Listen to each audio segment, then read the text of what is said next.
The 8 biggest landscaping mistakes and how to fix them. Hey everybody, my name's Tim Brooks and I'm a real estate expert here in the state of Maryland.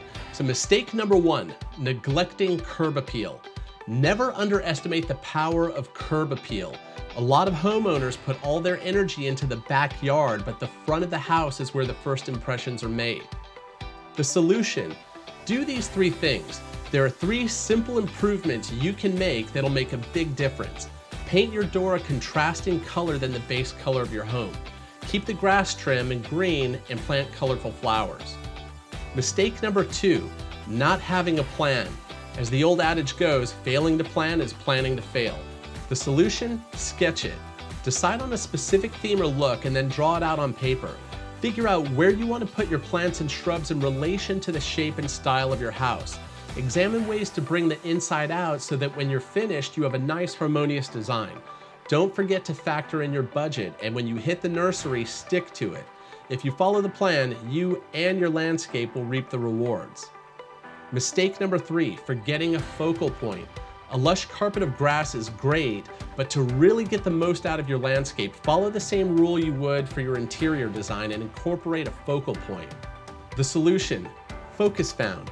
Of course, your landscape's focal point doesn't have to be this elaborate, but a view this lovely certainly is inspiring and may encourage you to plant an ornamental tree, add a pergola, or plant a garden bed that will be the star of your outdoor design. Mistake number 4, overlooking exterior lighting. The biggest mistake people make when they think about planning out their yard is only visualizing how it'll look during the day. The solution: make an outdoor lighting plan. Adding some exterior lighting not only helps with vision and movement, but it also really makes the garden pop. It doesn't have to be expensive or entail a lot of effort. For instance, there are a lot of good solar lights that can easily be stuck in the ground. The sun heats them up all day, and then at night they give off a soft glow. Mistake number 5, scattered color. Too much color without a sense of harmony can become a distraction. The solution: create a palette.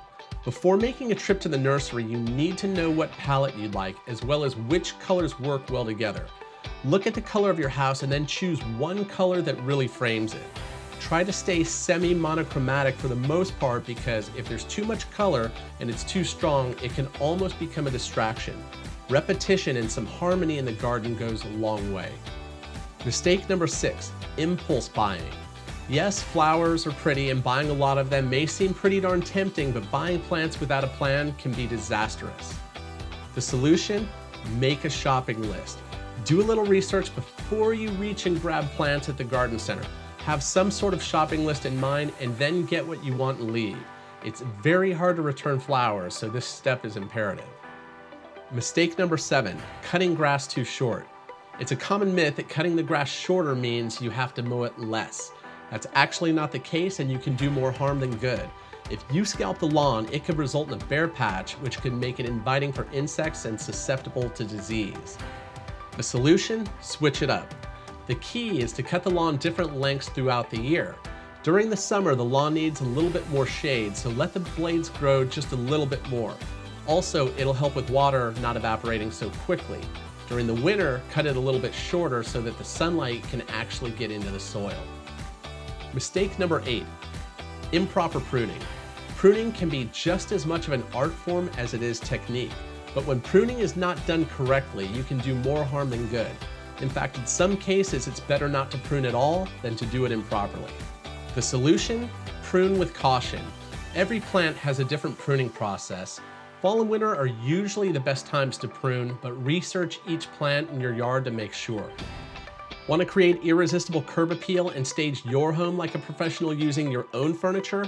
My proven secret playbook, How to Trigger an Impulse Buy, helps future home sellers just like you do it. And without spending too much money and time or money on the wrong things when preparing your home to sell. I've already paid for the book. I'm giving it to you for free. Just cover the shipping. Click below to claim your free copy. I'm Tim Brooks, real estate expert here in Maryland, and I'll see you in the next video.